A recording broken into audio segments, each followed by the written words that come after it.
Hello everyone, I know you're here for the good stuff, but before we jump in, I want to share a quick word from the brands that keep this podcast running. These are products I personally use and recommend, so let's get into why they might help you just like they've helped me. I start my morning like most, but instead of jumping straight into my phone or a cup of coffee, I check my Whoop strap. The data from the night before tells me how well I slept and what my recovery looks like, so I know exactly how to approach my training today. I've been using Whoop for a while now, and it's given me clear insight that have taken the pressure off of my sleep.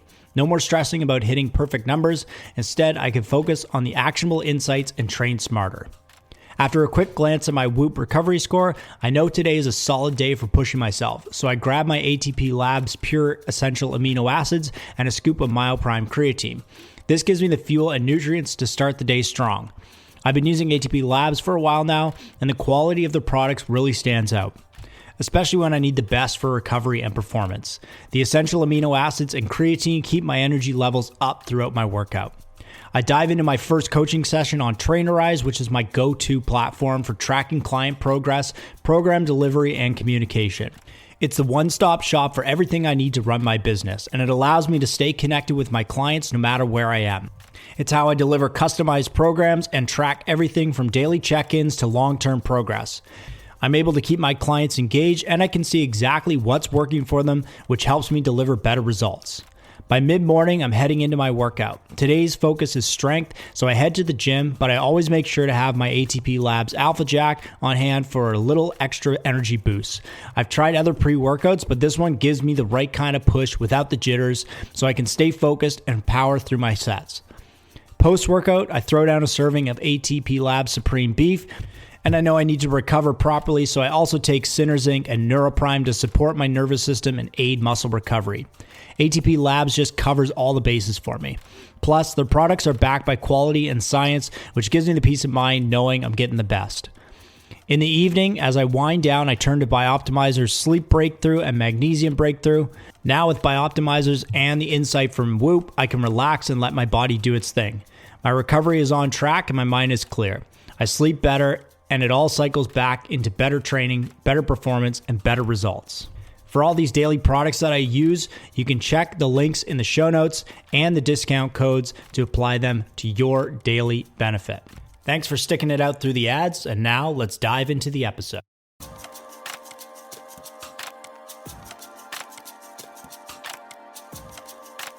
My name is Joe Laloon, and welcome to the Three Phase Podcast, where myself and my guests discuss high-frequency topics and questions to shed light through expertise and experience so that you can take the information and apply it to your needs. Today's conversation is about the full evolution of an athlete, not just how to perform, but how to grow, adapt, and eventually lead.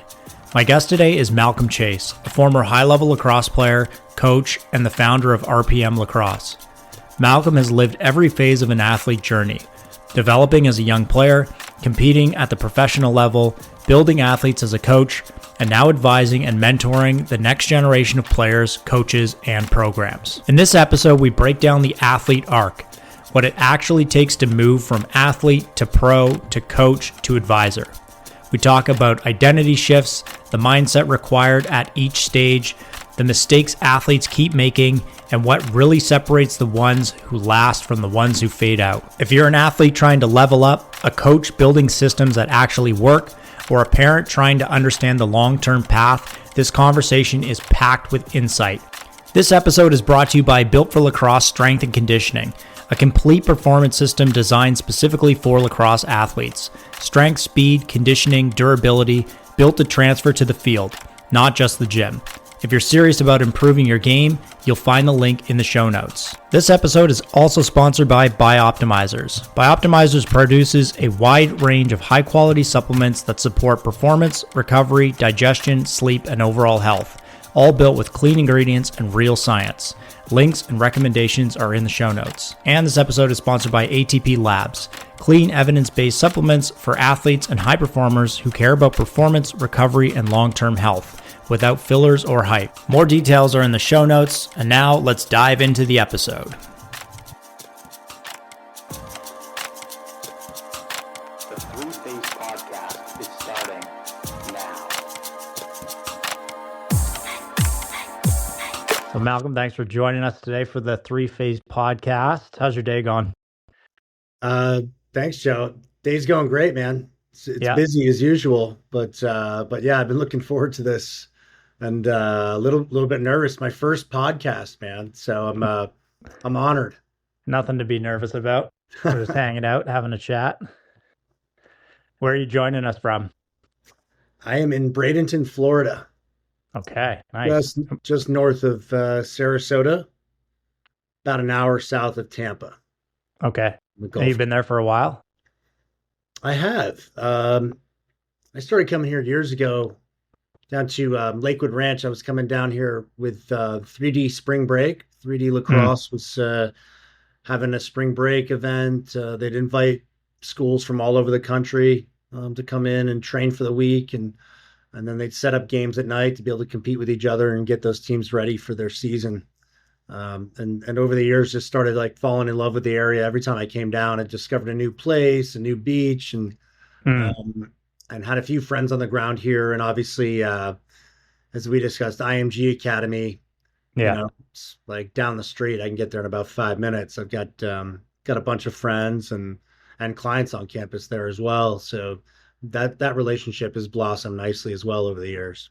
Yeah, nice. That's a great, and it's a nice area. You can kind of play lacrosse year round there for the most part.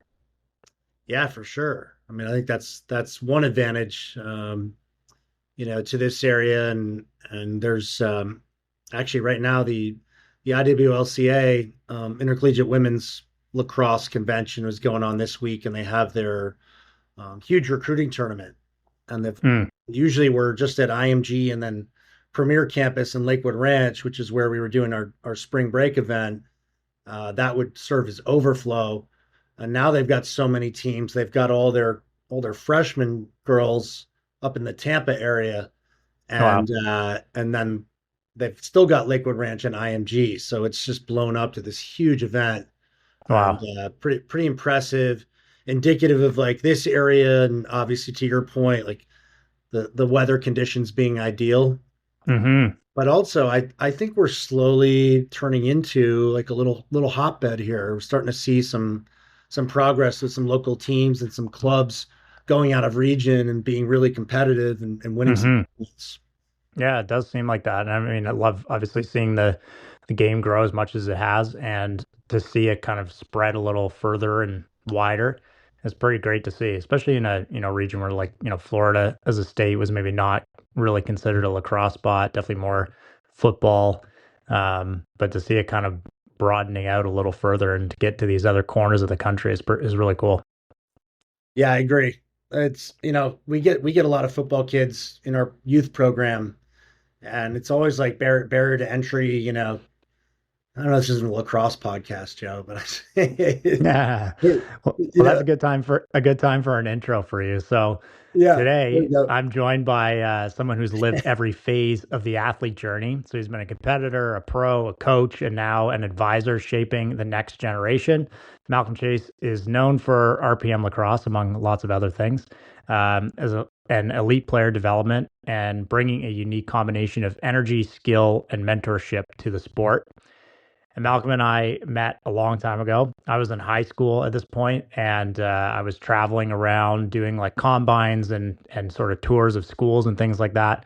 And at the time, you were at University of Southern Maine, and that was probably one of my first experiences of being on an American campus as a Canadian.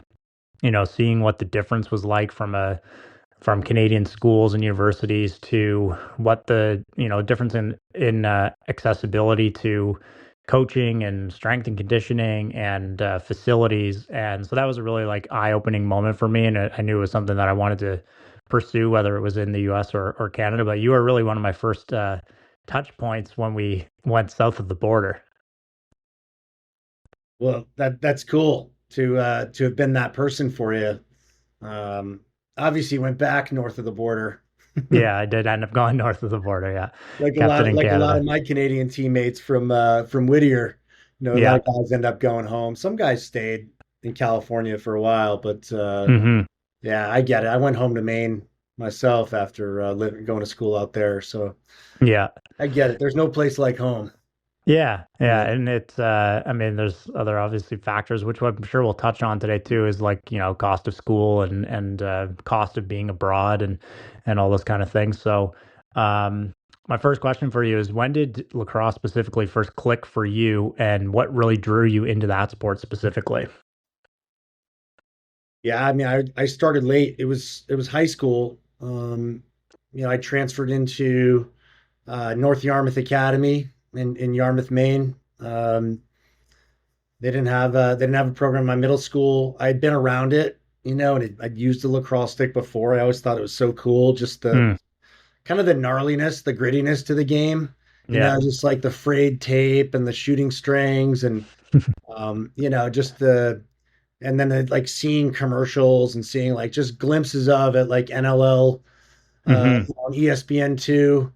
They'd show it like once every blue moon. You get to watch it in the States, and it was just so gnarly. And I just dug that grittiness to the game, and it was gnarly in Maine too because even in March, April there could be a couple feet of snow on the ground. So Yeah, totally. preseason was often with a shovel instead of a lacrosse stick. Right, that's your warm up is just shoveling off the field. That's right. And especially Um, in those days too, it was like it was presented so much like an extreme sport. Like it was like akin to like motocross and like yeah. jumping out of a helicopter. Like they're really trying to push that sort of narrative of it. And it's probably one of the besides the NBA, like sports that played music during the games. And, Hmm. probably for a lot of people, their first glimpse of lacrosse was like War on the Floor. If you remember that DVD that the NLL had made, and it was just like massive hits and just Yeah. like giant plays. But for some people, that was like the first time they'd ever seen the sport before. Right. Right. Yeah. And I had the real privilege of playing senior B box lacrosse, indoor lacrosse, Hmm. with the Vermont Voyagers, who are the only American-based team playing in the Canadian League. And Right. I learned so much more about that game. I mean, I was 30 years old, when I started doing that. Yeah. And that really that changed me chemically as a player. I mean, Hmm. we played on the res, we played Aquasasni, we played Snake Island Muskies, we played all these Hmm. really, really hardcore teams that, Yeah. you got to play their style of Yeah. lacrosse when you go onto the res. Like it's their rules. Uh, Show up ready. that's right. But that speaks to the roots of the game that I think it's missing a Hmm. lot, in today's current climate. Like I think we skip over it sometimes. Hmm. I think that probably should be like the first thing that's taught to players. It doesn't have to be this like documentary. You got to sit down to this 4 hour Yeah. pitch on the game, but at least understanding the roots of it and where it comes from. Yeah. I think First and that's foremost, important. you want youth kids to have fun and just experiment and play with it. That's really that as much as anything that's teaching about the roots of the game and the free flowing style of it. But at Hmm. some point, like I think it's important to honor your roots and honor the tradition of the game. Yeah. Because like I said, that's where it changed for me, where it became more than just like a hobby or a Yeah. job. Yeah.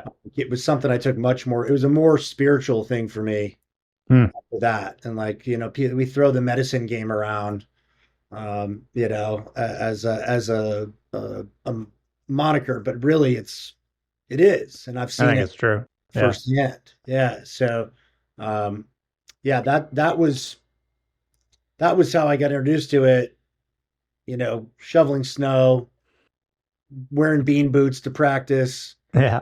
So I think I got some of that, the Yeah. roots of the game, Yeah. just being out there and playing different, it wasn't pretty and we were on grass, so we didn't have turf fields and I don't No. think there was a single outdoor except maybe the University of Maine football field might have been turf. I don't even know if Right. that was the case, Like but AstroTurf, maybe even. yeah, now most fields are turf. Well, yeah. And then you look in the US, like high schools have turf facilities, not fields. They're full on.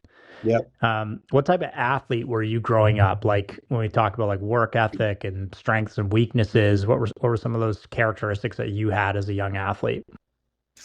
Um, I remember going to soccer practice. That was the first game that my parents let me play. I wanted to play football. They said, Hmm. no, it's too violent. We didn't have lacrosse. And I then want you to play ended up in lacrosse. hockey. No, it's too violent. Too expensive. We don't want to drive, all that stuff. Yeah. Soccer was where they let me start. So I was definitely very competitive. I wanted to be the best player on the field. I wanted to score goals. Uh, Hmm. and I was super, super aggressive. And I've thought about this in the past, like because I work on visualization techniques with my athletes now. Hmm. Early on, I remember, putting the tape. We had tape decks back then, Joe. Yeah. None of you might remember those.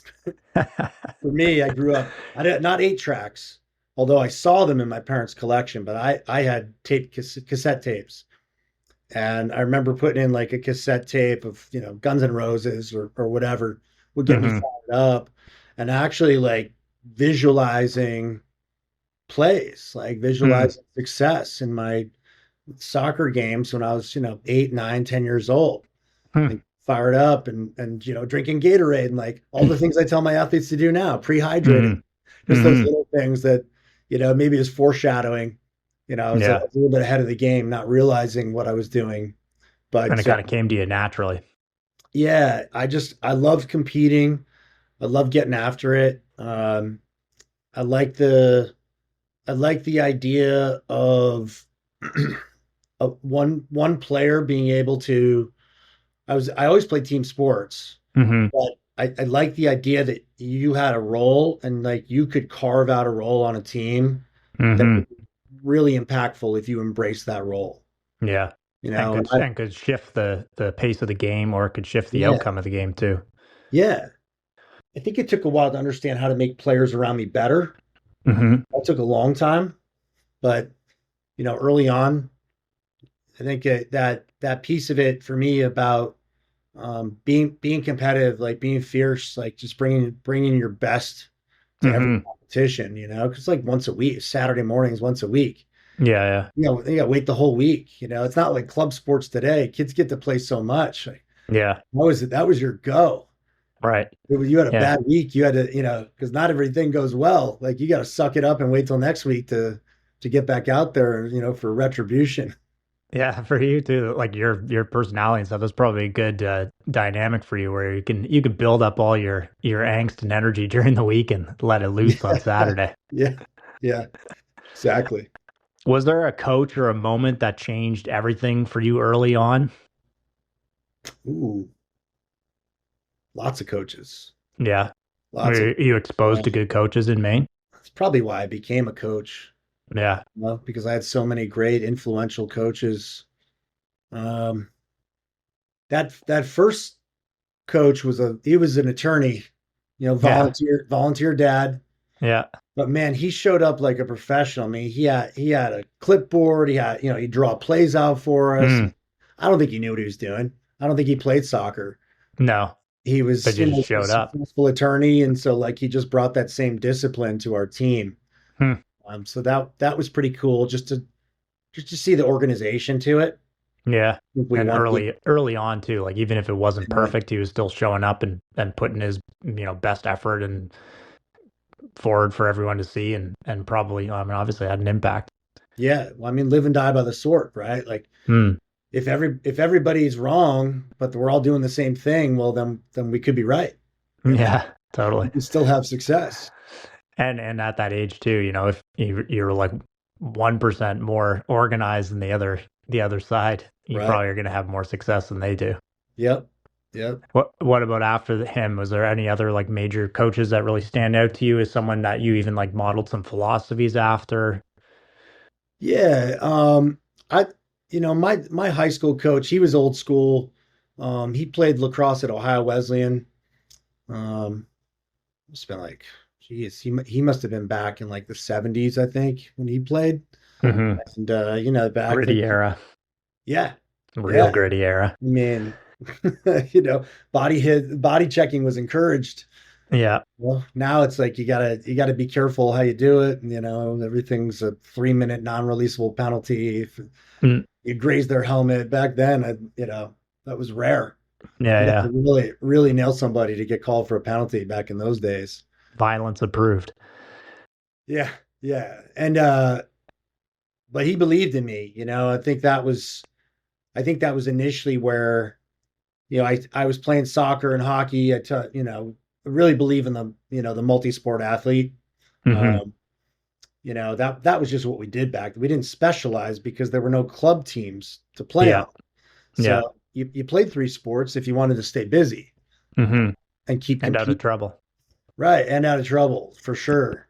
And you know, he started talking to me about college and that being a prospect, and that piqued my interest and got Hmm. me more serious about weight training. And I, you know, I added more weights from Play It Again Sports to my basement gym and started Nice. building that thing out before I started going to a real gym. And that just got me fired up. You Yeah. know, it just took one person just to have that belief in you and to tell you like, hey, like you could do this in college if you want. Hmm. That really inspired me.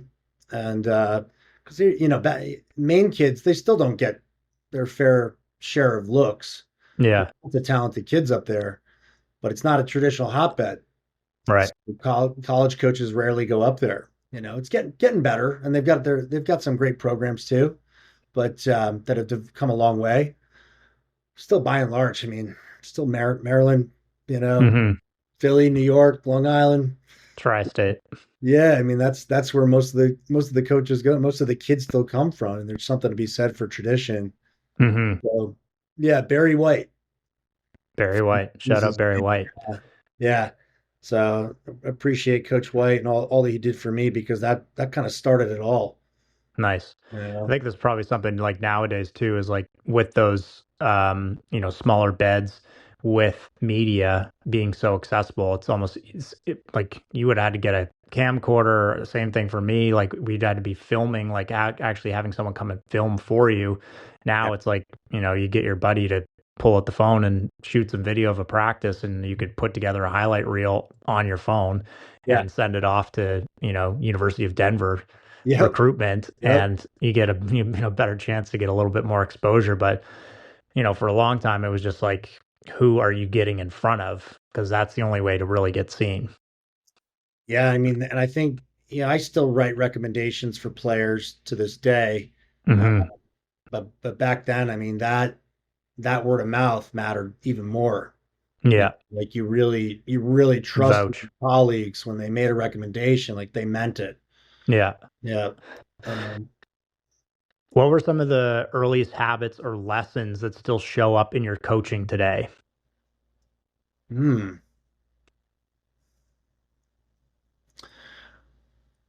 I think preparation. Yeah. Yeah, for sure. I mean, I did it to a fault. I overtrained Hmm. before every game. Hmm. You know, I just talked to a kid, right, you know, little bit earlier this afternoon, you know, getting him ready for the weekend, just like cautioning him, like, hey, not it's okay to like get out there today, take some shots, get ready for the weekend, but less is more. Like, Yeah. don't wear yourself out. And I would my hardest workout of the week would be on Friday. Yeah. Yeah. The day The before. day before a game. Yeah, I was just so juiced up. Yeah. I even did that like early on into the pros. I never learned my lesson, but uh, you know, better to be over prepared than under prepared. At least I think that still had me mentally in the game. Yeah. You know, and like now, you know, much later, I kind of know that balance, at least for my players and maybe for myself and you know, an old man masters run from here time to time. I'm generally pretty prepared. Yeah. Yeah. Yeah, It's like the advice you give to others is not always the advice you follow. it's hard sometimes. Yeah. Now I have to because man, I pay you pay the price, you know, in those Masters tournaments. Yeah. You know, those you don't play every week, so you play like a couple times a year. You want to make sure you're You're coming out of prepared. that on the other end. You can walk. Yeah. Um, yeah, I think even like one thing, like when I was a high school kid and I would have met you, I was like 150 pounds soaking wet with bean boots on. Yeah, And, it was always something that I wanted to get more into. And obviously now I've made sort of a career out of doing it, is trying to help others prepare at this point, but prepare physically for it. And that was something I really obviously noticed you can see on you when I met you. I was like, wow, he's got like serious development in muscle, and that obviously plays a big effect in how you can play the game and how sort of durable you are. And then, when I was able to actually see you play a bit, the physicality that you brought to the field. But you mentioned, having a gym kind of in high school and adding equipment to it. When did you really start getting into that? And what were sort of the biggest effects from doing that on you, especially earlier on? Yeah. My I had like a weeder bench, Hmm. adjustable bench that had like a little I still remember how like squeaky the leg extension was on the thing. It was super awkward. You couldn't adjust it. You just could Yeah. make the bench go up and down. Um, and that eventually, like I outgrew that. Yeah. Plus, it got pretty dangerous. When I started putting like real weights on there, Yeah. things Yeah. not built for adult training. Right. So I got a gym membership at this place called Mark's Fitness in South Portland, and it was about a 25-minute, almost a 30-minute drive one way. Hmm. And we got practice after school. So when are we going to train? We go before school. So my buddy Dan Case, who was one of our captains, lived down the street. So we'd take turns driving, and we get up in the morning and go at like 5:30 in the morning. Hmm. It's like super hardcore about it. He loved it. Like he loved that kind of stuff. Um, he actually ended up going and playing at Wesley and being a captain there too. Uh, Nice. yeah. He just liked that discipline.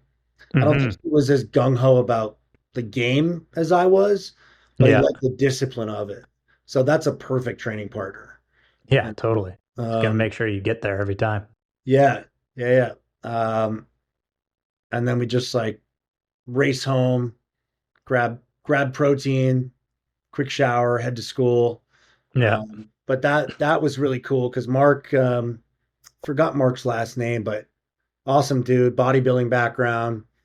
He wrote me my first program. It Hmm. was all bodybuilding, man. It was all hypertrophy training. Like, so Yeah. I got huge fast because I did everything he said. Yeah. Yeah. And I think he gave me this thinking, oh, this kid's probably going to do half of this stuff. Like, Right. I did You did it everything all. and more. Oh yeah, And you were I was, 15. yeah. Um, and I grew really fast. I think I put on about 30 pounds of muscle between my junior and senior year. So Wow. I was a different athlete by that time. I Uh, bet. And and so that was was so the, impactful. I mean, that got me on the field as a freshman in college, just showing up. I'm in better shape than, most of the team yeah. as an 18-year-old. That Yeah. was really impactful. And that was like one of those controllables. Most of those guys had played twice as long or three times as long as I had in my career, but I could show up and be athletic and bigger and stronger and faster Hmm. day one. Yeah. Just, Yeah. the lacrosse IQ and the skill piece, that was going to take time.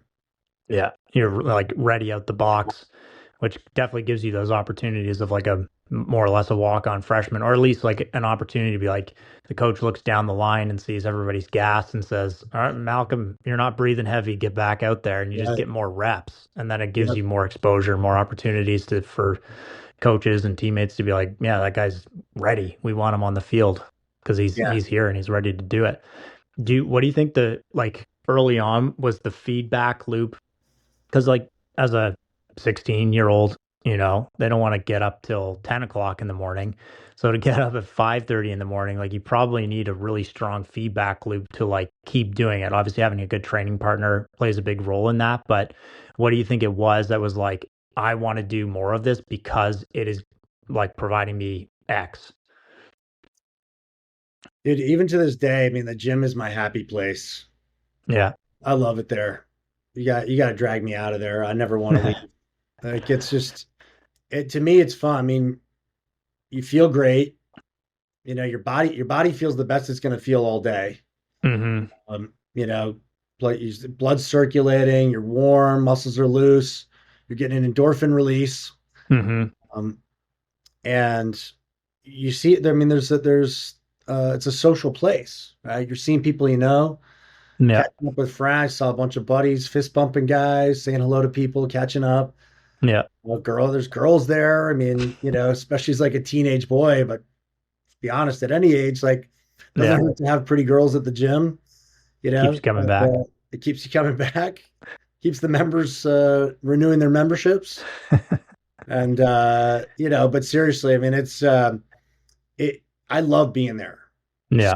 the fact that like it wasn't feasible to do after school and the only really great window for us to get meaningful work in was in the AM, Hmm. that's when we were going to do it, and Yeah, yeah, having a partner, that accountability certainly helped because there were some days are tougher than others to for get sure. up. When you think about, all right, this guy's counting on me, the team's counting on us to be leaders. Yeah. Yeah. And then there's a macro goal of getting to the collegiate level. Right. And and so that's always in the back of your mind, you know. Hmm. I want to be like those guys on my once a year, NCAA championship broadcast. I want to look like those guys. Yeah, Yeah. totally. And for young guys too, I think, I mean, obviously, like you mentioned, like the coach you had who believed in you kind of lit the lamp for you of like a direction for you to go. Um, for these young guys to have a sort of North Star to aim at, and anybody like at any age, if you have a purpose, the process is a lot easier to follow, or at least to stay sort of on track with. If you're just kind of scrambling and you think, even if you think you're doing the right things, not having a North Star really kind of dampens the direction that you want to go, and being able to actually ultimately commit to the things that are going to be beneficial. If you don't have that direction, it's very hard to do.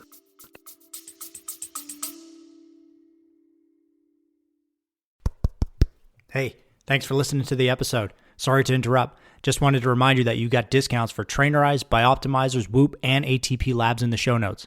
Okay, back to the episode. Yeah, I mean, I think that's why a lot of athletes after they retire, kind of enter into this like depression because Hmm. there's the goal, right? Like Yeah. we're not playing for the Minto Cup this year or Man Cup. I'll flex a little bit of my Canadian box knowledge on Yeah, that's good. That's good. right? Um, Which we never had a chance at, by the way, as the Voyagers. Like no, we were competitive, but man, that's a whole other once they league. brought in the NLL guys for playoffs, we were done. Yeah. What do But you yeah, think? that North Star, like you say, I mean that, and I kept coming up with a new one. First it was like, all right, I want to get into college, then I want to get on the field. Hmm. I want a paycheck. Yeah. First, it was just I just want to get paid to do this thing that I love. Yeah. And it could be a couple $100, which it was, but I Hmm. didn't care. I mean that Yeah. they took care of our expenses, so that was like our fun, our drinking money for the weekend. Yeah. But it didn't matter. I would have done it for free, and I go back and do it again for free. It was the experience, Yeah. uh, Hmm. and just the principle behind it. And then ultimately, like Major League Lacrosse became the ultimate North Star. Yeah. And that was just sort of like in terms of my career and my trajectory. I was getting into my mid 30s, so it was kind of like, do or die. We're Yeah. not going to For be going sure. for this thing when I'm 40, and plus, I have a young son, so he's Hmm. getting older. And at what point does his career supersede mine? Sure. You know, we've we reached that point a while ago, but we're still there. Yeah. Yeah. What do you think your younger self got wrong about training or mindset or development? Mm. Overtraining, Oh top of the yeah. list. Yeah. We touched on earlier. Yeah. Yeah, I mean, not just pregame, but I mean every day. Mm. Like I said, I did that Mark's bodybuilding workout. I got huge, but then all of a sudden, I was experiencing this chronic injury syndrome. Right. You know, or not glute, but groin pulls, Yeah. flexor stuff. Yeah. Just little naggy things that, all right, you could put some like Tiger Balm on it or wrap it Sure. up, or and play it about 85, 90%. Hmm. I don't think there was a college game that I was at 100% Yeah. my entire career. I can point to a lot of games in my 30s, late Yeah. 20s, early 30s that I was 100%. Just a different approach at that point. Yeah, I just figured those things out, which is, why I created my business in the first place. Yeah. Yeah.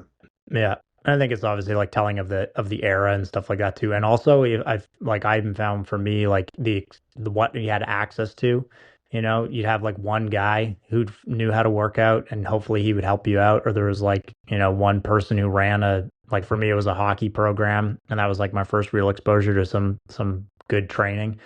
Um but now and even it's like a lot of trial and error too to figure out like, oh, I should mix in some movements that involve rotation with this bodybuilding stuff because I play a sport that involves sprinting and twisting my body. Yep. um so Yep. I mean it's not like you got it wrong, it's just you learn from it. For sure. And process is really individual, you know. Yeah. Um, you and I can preach to our athletes all day long about what we think is best for them, but until they try it, to your point, there does have to be some trials throughout Mm-hmm. their journey Mm-hmm. because it may not even be right or wrong. It might just be good, better, best, Yeah. right?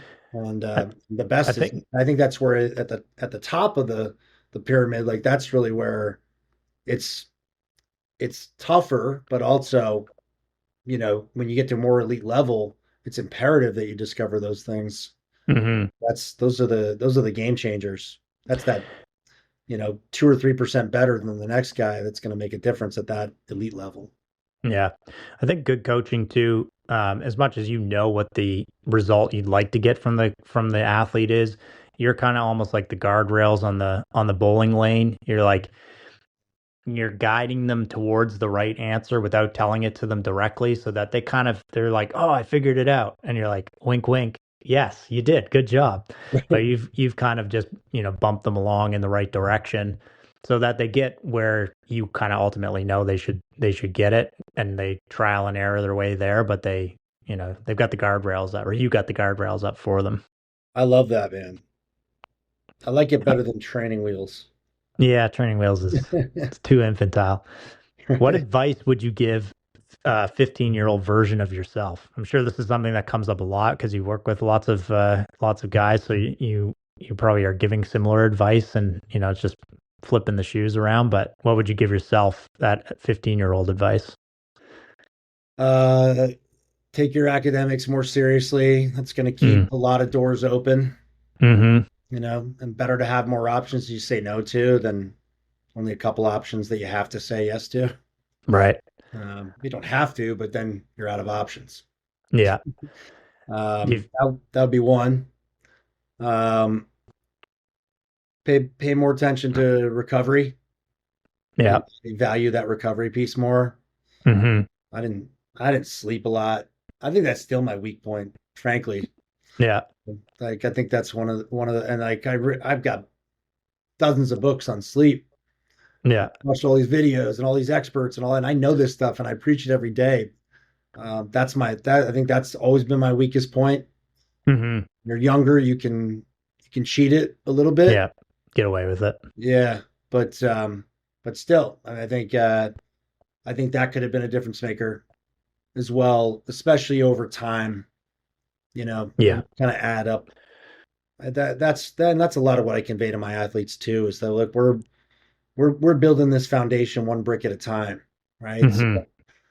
I had all these quality bricks in my foundation, but I had holes, Yeah. that especially on the recovery side. And luckily, like I built enough solid framework around that where my foundation didn't crumble, Yeah. but it definitely affected my ability to build taller and Sure. stronger and the integrity of the overall structure, if you will. Yeah. Well, I think like get more sleep, study more, Mm-hmm. those grades way more seriously, like apply that discipline. I was so disciplined, in my sports, and it typically transcends or transfers to the classroom in Yeah. school, generally speaking. um, but not always. And I was kind of like bare minimum school. Hmm. Yeah, okay, I'm smart enough to get by with this, and Yeah. graduate, go to college, do my thing. And yeah, I wish I'd just given more value, more priority to the Yeah. academics. I felt Also, the same way.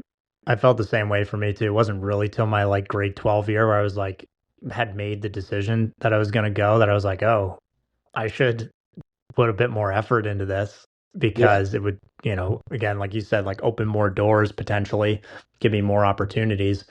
And, all of a sudden when you apply the similar discipline to academics, grades went from like 51 in math to an 83 in math, yep. just by applying the same versions of discipline.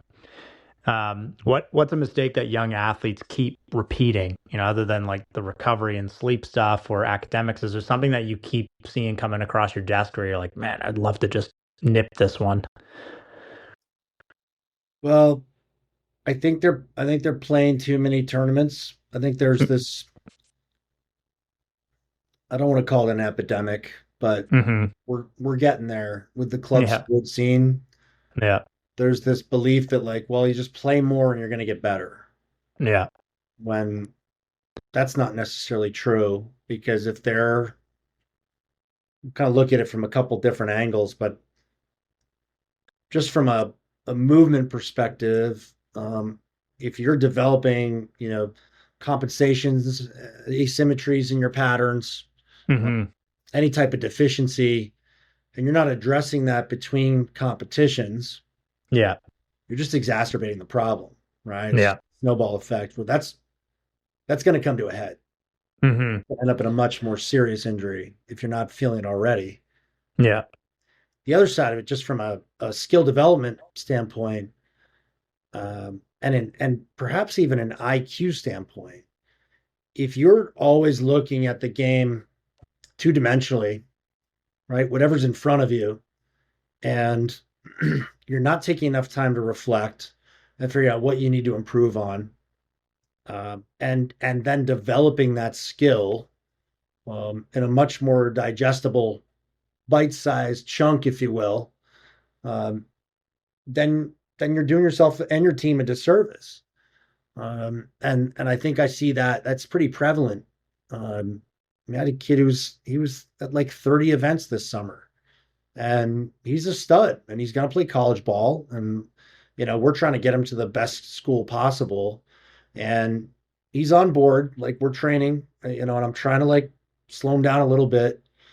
And I think fortunately for him, like we're coming into the school season, and now like I think I can have those conversations with him and his parents before next summer starts up. Like, hey, like let's be cooler about this. Like, let's not go ballistic because that's it's going to be his recruiting summer. He's a 2028, so all the coaches will be looking for him. Um, but he wants to put his best performance out there. So I think that's one thing I see. I see a lot of kids still hydrating with water only, but not as many. I'm becoming more and more impressed each event I go to. Kids have liquid IV or Mm. I pump up the Motive Pure product. I love that stuff, super clean, and you don't have to Yeah. it. But even just Gatorade or whatever. But just hydrating with water alone in competition, that's one of those things. Or just eating crap, right? Like just not valuing the nutrition side.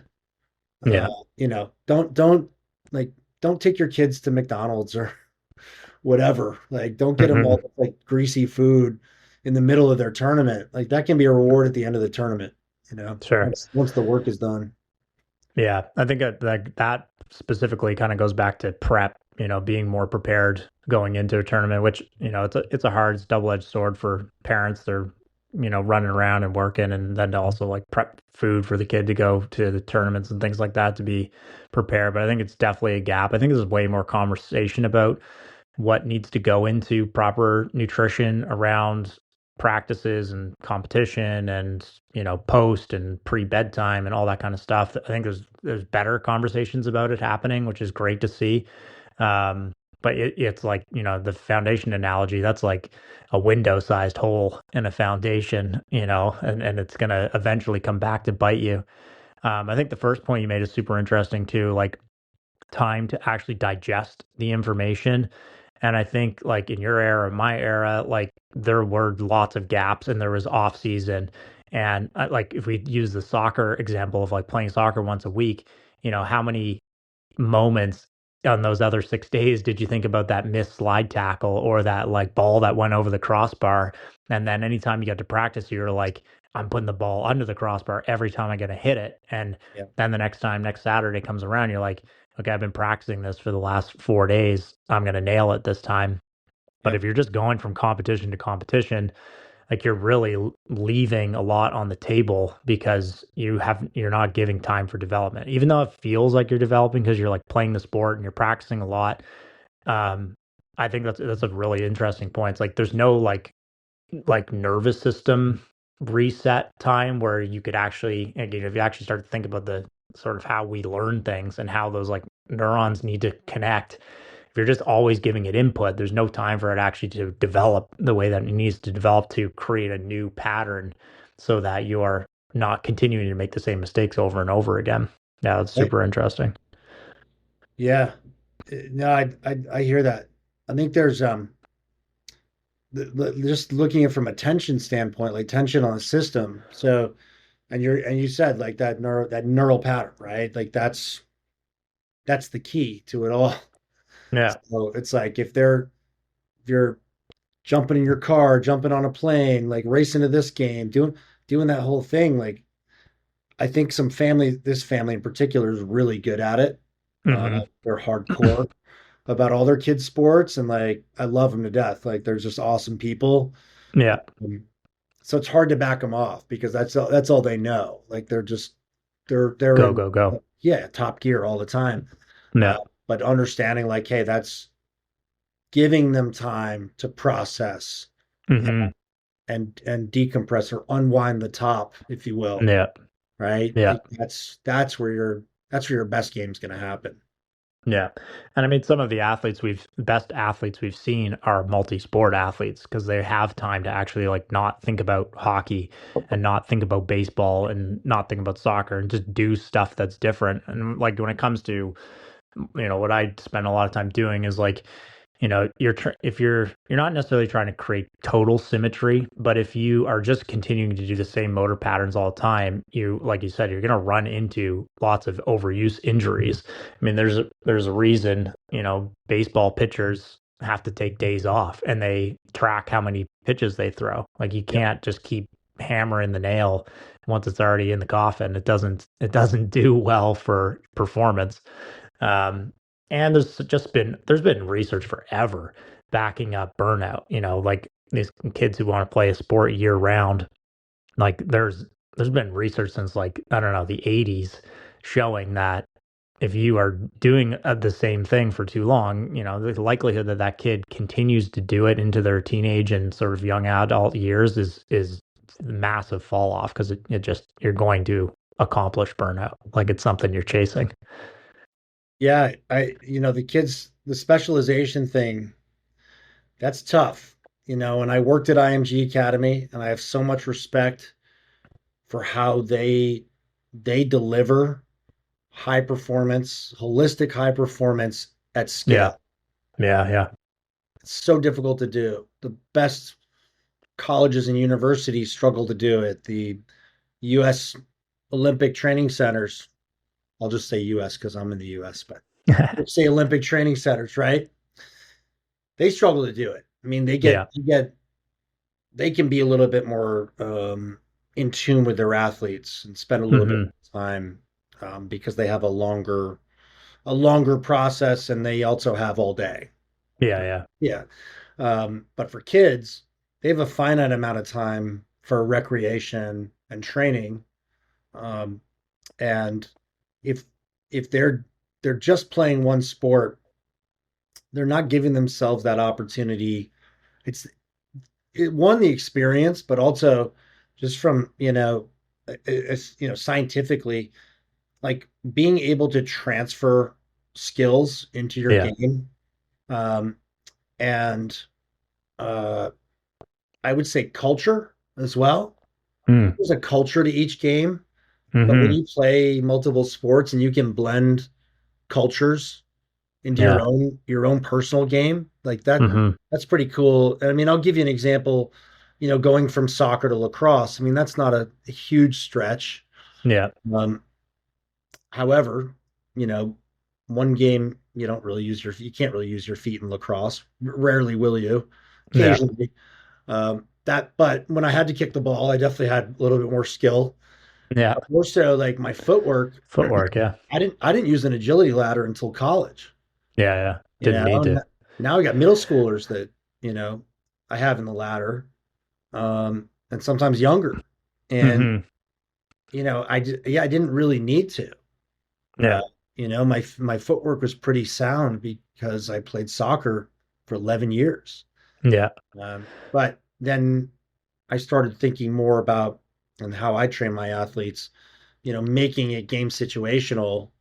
That's kind of that next level, Mm-hmm. where you're creating context within your drills versus just training to get quicker, training to get more agile, training to get more Yeah. powerful. It's like, what are the actual game situations we're going to apply this? And then, merging some visualization, some imagery into your training just to have Yeah. a little bit more efficacy. But the specialization thing, man, I guess that's the other thing to answer your question from a little ways back. That I would discourage that. I mean, unless they're like, the next Tiger Woods, Venus Yeah. Williams, Serena Williams. I think those are the athletes. When I walk around IMG and I get it. When I see a 12-year-old basketball kid who's like, yeah, I just play basketball. That's all I do. Well, if you're Yeah. truly that passionate, this is your game. That's all you want to do. Okay. Mm-hmm. But I would love to see that kid trying something else, just have fun with it. Yeah. Exactly. Just do it Um, as a club level or. yeah. And it's tough. It's a really different model there. Um, like I said, I have total respect for their model, like how they do it. Yeah. Um, but I think outside of that space, it's tough. I mean, just parents and coaches of that sport don't account for, those that repetition and that Mm-hmm. burnout. Mm-hmm. That has to be top of mind. Yeah. I mean, and there's so many good, you know, there's so many good examples of athletes that have made it all the way, to the pinnacle of their sport. And I've been watching like a lot of the Netflix like receiver and quarterback those documentaries, and they do a good job of showing the backstories of these guys. And a lot of them had like promising baseball careers and then decided to be a quarterback, and they won the championship as a quarterback, but they could have went and played baseball, or like guys who were hockey players who could have gone and played golf, or there's tons of stories like that. I think also like a reminder of like you as a kid, you need to like have some enjoyment. You're not a professional yet. If you want to be a professional, you need some room to kind of grow as a person too. That was my next question is what's the biggest gap between being a good athlete and a professional one? And I would say like I would put like college athletes sort of in that realm of obviously there's tiers to it too, like who are even more a top tier athletes, but what would you say is the biggest gap between good and professional? Yeah. Um, Willingness to sacrifice. Mm, Yes, the like the depth of your sacrifice and like how frequently you're willing to do it. Because if yeah. you're making a daily sacrifice at some level if you're a pro, um, and at times like you've got to make some big choices, Hmm. you in order to compete at the highest level. So I think that's one of the top like realities of that level. Um, you know, from good to pro. That would be one. Yeah. Um, I think the other piece is, and they're not unrelated, but that attitude of continuous learning. Mm, that you're always improving. Yeah. I give A kids the growth mindset. example. Yeah, I mean, I was a practice player with the Boston Cannons. Yeah. I never professed to have played for them. Yeah. Yeah. I got to play a lot And wearing play some with them. Cannons gear, getting ready each weekend, a couple Yeah. practices a week, 8 weeks of training camp. Like that was all real. Those are Hmm. the best players in the world, and that I did well enough for them to say, okay, well, we're going to keep you around because you deserve to be here. Um, but my point is, I got to share a locker room with the best players in the world. And that year, I mean, we had multiple Hall of Famers on our team. Yeah. We didn't have chemistry. We went 3-11. Yeah. And there's a point I'll come back to, but I think you'll find this really interesting. So we were 3-11. We went through two head coaches. We had, just to name a few, and I'll forget a couple of the guys, but Paul Rabel, Yeah. Ryan Boyle, Yeah. Mitch Belisle, Kyle Sweeney. Yeah. It it An goes all-star on, team. right? Will Manny. I mean, we just had a serious arsenal of You players. might have had a brief Mikey Powell in there in that era. Mikey was I think Mikey was before me. Just because I was so late. Yeah. I'm Yeah. older than him. Yeah. I think Mikey came and went. Mikey, Yeah. I did get to play against him with LXM, but that's another story. But my point is I got to be around these guys. I got to see how they operate. Yeah. And they're Totally. all very different. I mean, put Paul Rabel next to Ryan Boyle, you'd never guess that they play the same sport, Right. right? But Rabel's like you know, this like beefed up like Jedi, and Ryan's like Yoda, right? Surfer dude. Yeah. Yeah, yeah, surfer, yeah, Yoda on a surfboard. See what he thinks of that. Um, but the cool thing was, and especially with Paul, because at the time Paul was, kind of the undisputed like top guy in the game. Yeah. He was Number still one playing, draft. he was still playing indoor. He was the top of his outdoor game, Team USA, hero, like all that stuff. Like, yeah, Hmm. top of the world. First $1 million, contracted warrior. All the Yeah. pieces were in place for him. Hmm.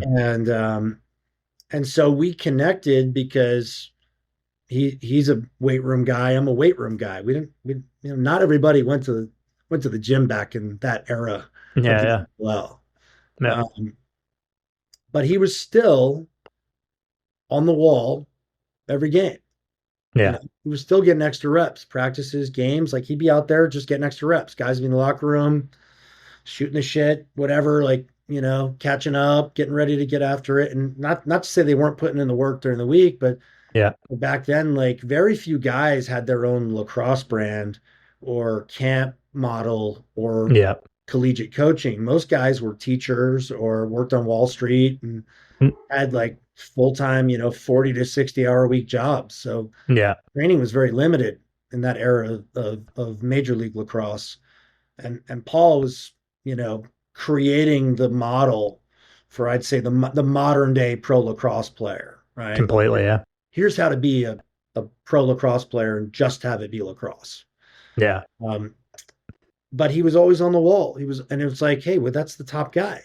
Yeah. It's Yeah. like, oh, like, the light bulb would go on. Be like, oh, that's why he's the top guy, because he's still Right. working on it. Yeah. He shoots Nice. 100. He still shoots 100 shots a day. Yeah. He Yeah. hasn't played He's for known for 3 it. years. Yeah. Yeah. That's so like the main trait there, if we had to narrow it to one thing, is just like continued growth Yeah. and dedication. So, yeah. Growth mindset. Yeah. Does that work for you? Yeah. That's good. That works for me. Yeah. But that's like, yeah, if you're good, you're like, yeah, I'm good. I go out, have some fun, kick it around. But there's no real interest in getting better. Yeah. But he was at the top of the mountain. Everybody's trying to knock him off. He's like LeBron. Like, you either love him or hate him. Like, there's a Yeah. It lot of was. Yeah. Rabel haters out there For sure. to this day. For sure. But he knows as well as anybody, like, that means he's doing something right. Like, if he's got He's got a lot of Pushing hate. the envelope. Right. Yeah. He's a disruptor. What sparked the transition now from player to coach for you? Well, I went player to coach to player. Yeah, bounce So, back. um, well, I'll be honest. I mean, there weren't a lot of jobs when my first college coaching gig was with Roanoke College in Virginia. Hmm. My brother was a senior. I was 23 years old, Wow. and we're coming off the tail end of a recession that was deepened by 9/11, Yeah. 2001, the year I graduated. So coming into that next fall, I mean, I was looking for marketing jobs and they just weren't out there. Hmm. So my brother got wind that they were looking for a second assistant, and I didn't have anything going on. And I was like, well, maybe I'll go to Virginia, coach my brother in his senior year. I knew a bunch of his teammates, and I was glad I did it, man. I had a blast. It was like going back to Nice. college. Yeah, yeah. But I Back in the also got to environment. learn. Sorry. Back in the environment. Yeah, back in that competitive environment, I could kind of live vicariously through the players. They're a lunch pail, blue collar kind of team. Even though they're preppy kids, Yeah, they were they weren't polished like the Salisbury kids. sure. You know, they were, or the WNL, to give an ODAC, right, like Washington and Lee kids. Hmm. They weren't polished like that. They were meatheads like me, you know. Yeah, yeah. So I was able to connect with them pretty easily and coach them up, and also, admittedly, I was 23, so I was still and my brother was there, so I was still partying with him. Yeah, Uh, yeah. Tough line to draw, but we had enough mutual respect where they knew when we were on the Didn't field we cross could it. go to work. Yeah, yeah, it was tough, but Made maybe it a little work. too much fun sometimes, but it's all good. We all got out of there alive. That's that's Um, what matters. so that Um, was, I mean, that was the impetus to it. Was just the fact that like it was available, honestly, but it wasn't like, oh darn. I mean, I was excited about it. yeah, yeah. Get back into that competitive environment. And then that led to like an 8-year collegiate coaching career. Yeah, nice. When you started RPM, what do you think the problem was that you were trying to solve by creating RPM?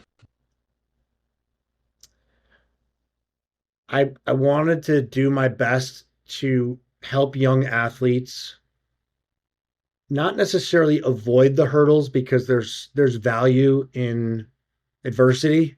Hmm. So I didn't want the process to be smooth. I just Hmm. wanted to equip them with the knowledge, um, to know that, hey, if we fail, like that's not it. Yeah. Like we're going to go back and we're going to succeed because we're going to Hmm. be able to take the knowledge from that failure and be even better the next time around. Yeah. Um, and then obviously like the holistic piece to it, we came up with the 5 pillars: um, mind, body, skill, nutrition, and recovery Mm. were our five pillars. And Yeah. making sure that we were being true to that and addressing all of those needs with all of our athletes. Some more Hmm. than others. Like some need the dial turned up more on their mindset. Some are good. Yeah. Some are like really, really resilient and strong mentally.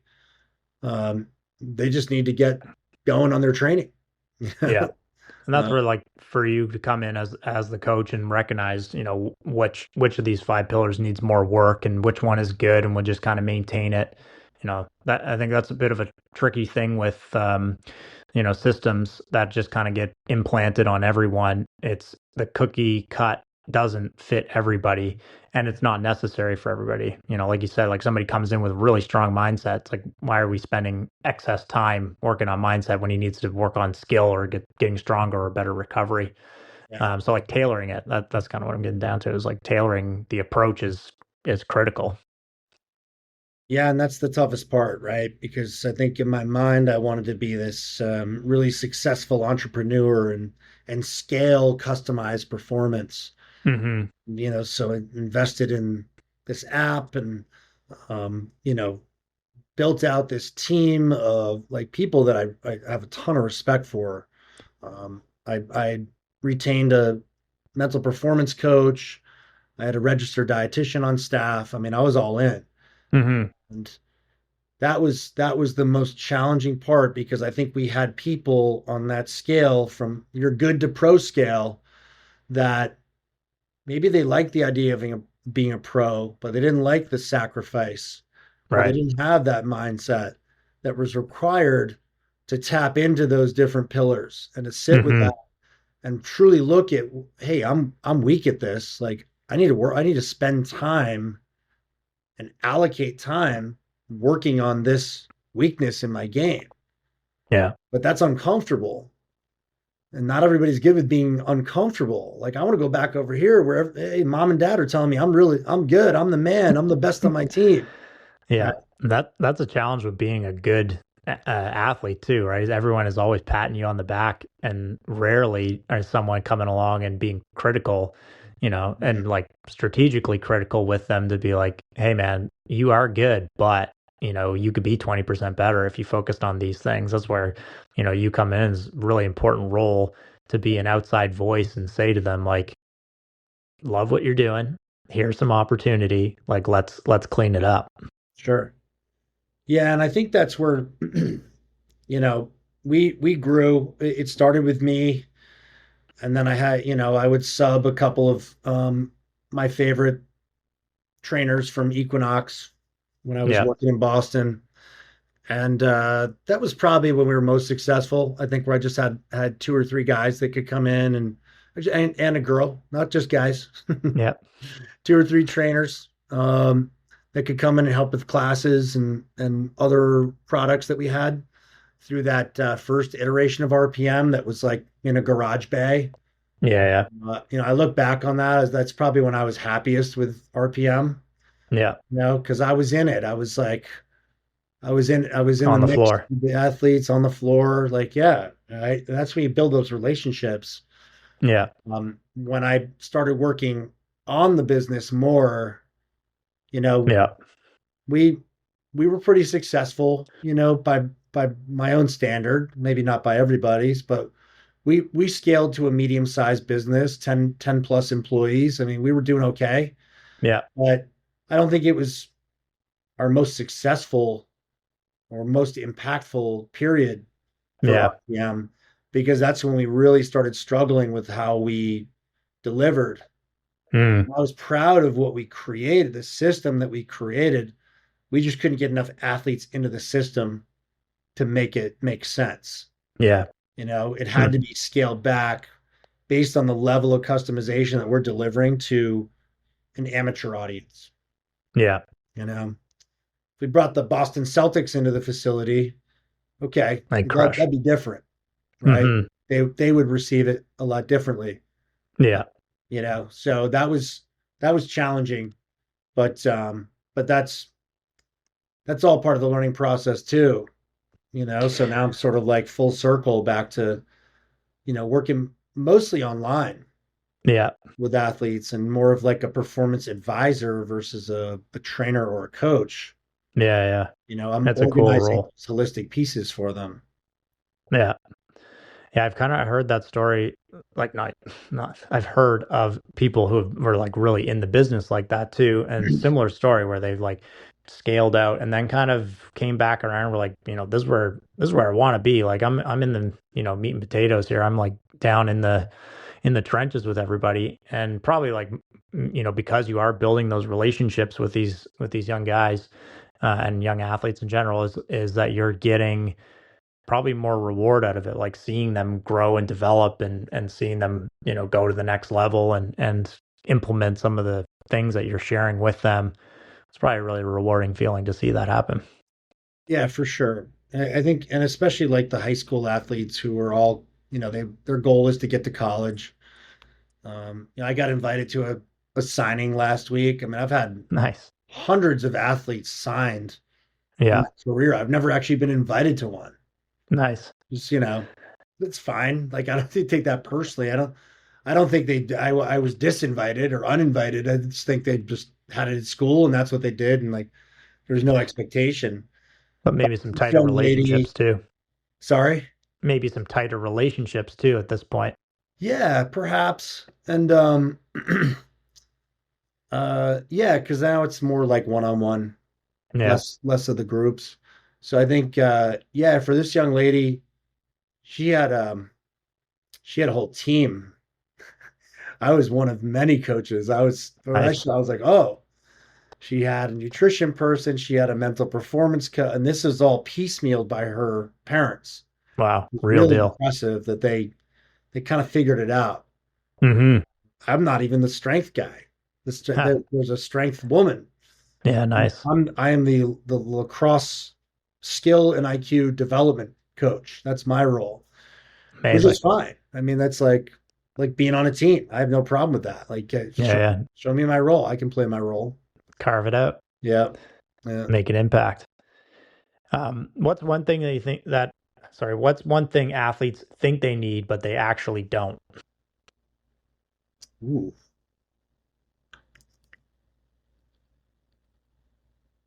Well, I'll give you a better answer, but obviously they think they need to play more. Yeah. Touched on that already. Yeah. So but I'll just reiterate that they think they need to play more. It's not necessarily true. There's a balance there between training and playing. Um, yeah. I think athletes think they need to go play Division One Yeah. to have a meaningful collegiate career, Yeah. and the reality is that I don't know the percentages, but it's low. It's real Yeah. low in terms of all the kids playing. There's only so many schools. Yeah, there's only so many schools. There's rosters have been reduced, and especially in, I think like pretty much program or athletic program wide. Mm. Um, if that legislation is how I remember it. But speaking to lacrosse, that chopping down to I don't know, I think it's like 38 or something like that, maybe 42. Yeah. To research that, Joe, but That's all right. it's less. Yeah. It's less than You it just has can't been. roll up with two buses, you know, and um, and so that's even more competitive.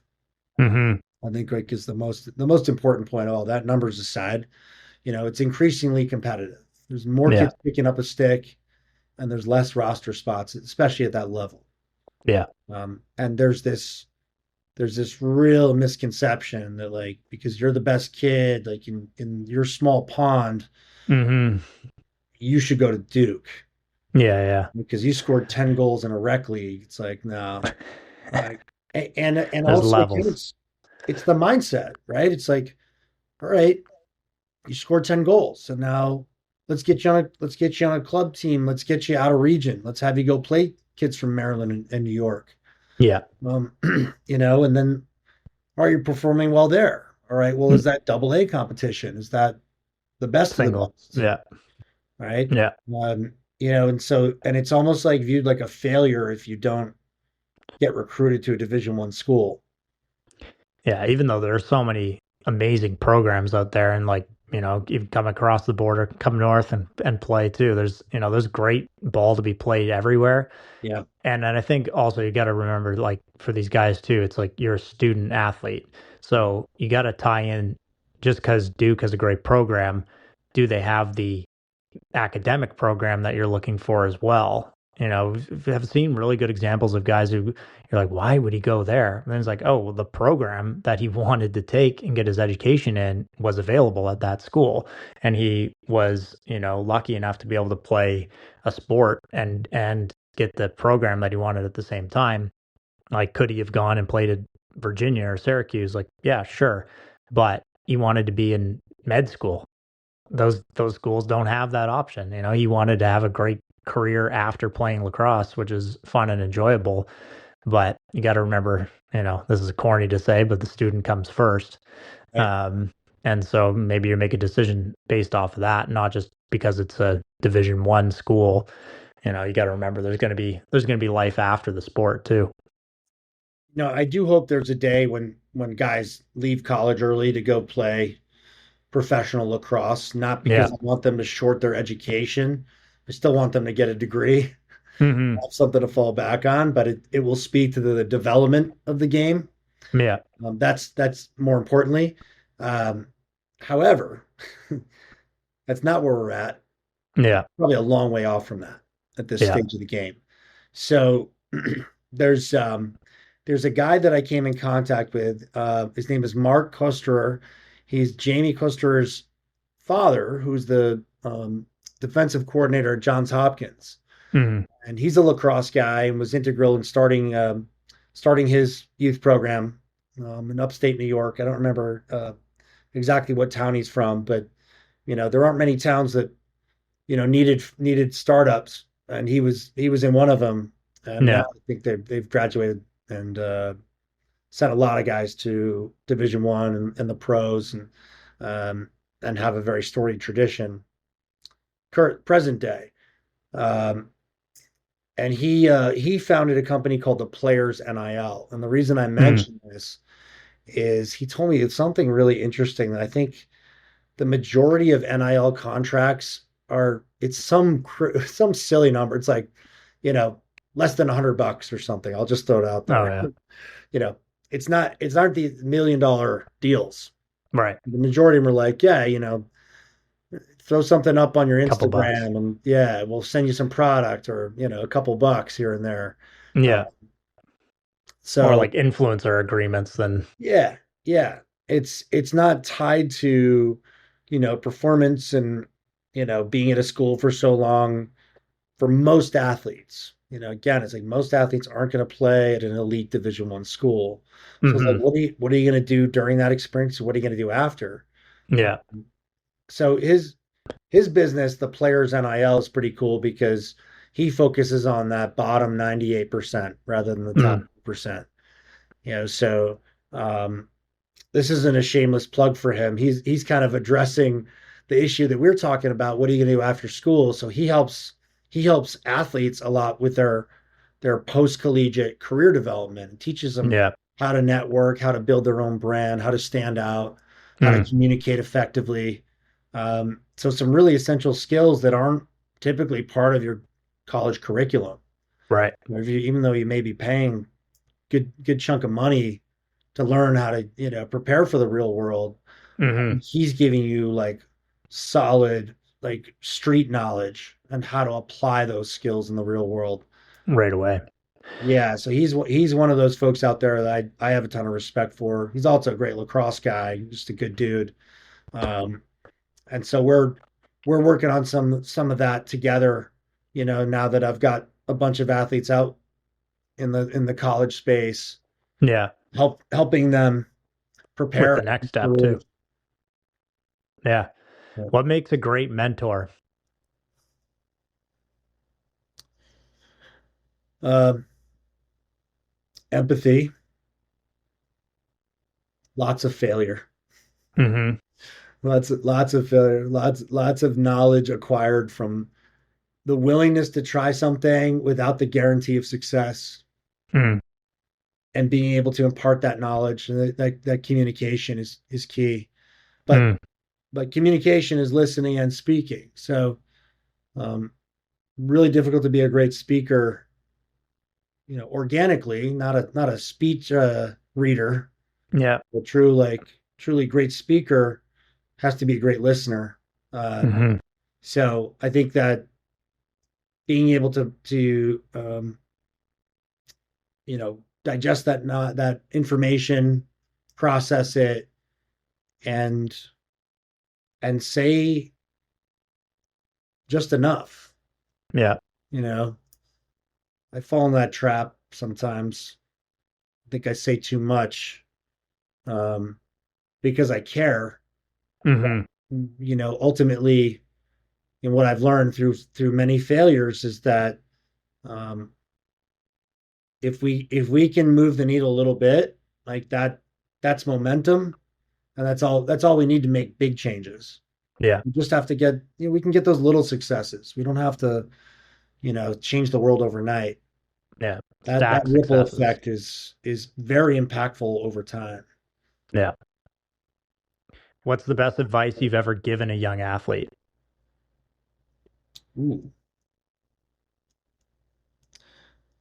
Make players around you better. Yeah. I tend to get I get some of the better players on their teams. I mean, I probably had the most fun with the guys who are and girls who are like trying to make varsity or want to be a captain, but Mm-hmm. they're sort of middle of the pack, Mm-hmm. but they'll do anything. They're willing to make that sacrifice. They have that pro like growth mindset. Yeah. Um, but what gets them there isn't their individual performance. Like reflecting back to, when I played youth soccer and I wanted to be the man, Yeah. it's like, Yeah. but I didn't know how to make players around me better. I was so worried about just getting, standing out and putting the team on my back. Mm-hmm. And now it's like the little things. It's not always like, oh, pass them the ball or, communicate on the field. It's fist bump, like Steve Nash, right? Like Yeah. led the NBA in high fives. That's like a great stat. Good stat. Good Canadian stat. Yep, that made him an all-star. Yeah. Um, True. so it's like, yeah, make players around, find ways to make players around you better. Nice. Yeah. I like that. We'll wrap up with some rapid fire questions. All right, I'll do my best here, man. Okay. Best teammate you ever had? Ooh. That's not very rapid, is it? We'll redefine that Dude, there's afterwards. so many great teammates. I'm gonna say Matt Sorey from Wimmer Solutions. Okay. All right. Most important drill every athlete should do. Ooh. Back-to-back round balls. Okay. Love it. One habit that changed your career. Eating more protein. Okay. Favorite lacrosse memory. Oh, first year in Hawaii, Nice. playing with Gary Gate and his son. Amazing. Yeah. Hardest lesson the sport taught you.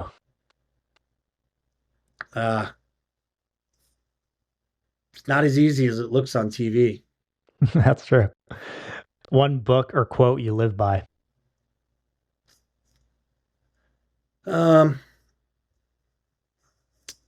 dude, I don't know. I didn't want to sound cliche. You're making me go rapid. Hard work will always beat talent when talent doesn't work hard. Love that. Mm. What's the biggest red flag in an athlete? Um, when they're too cool for school.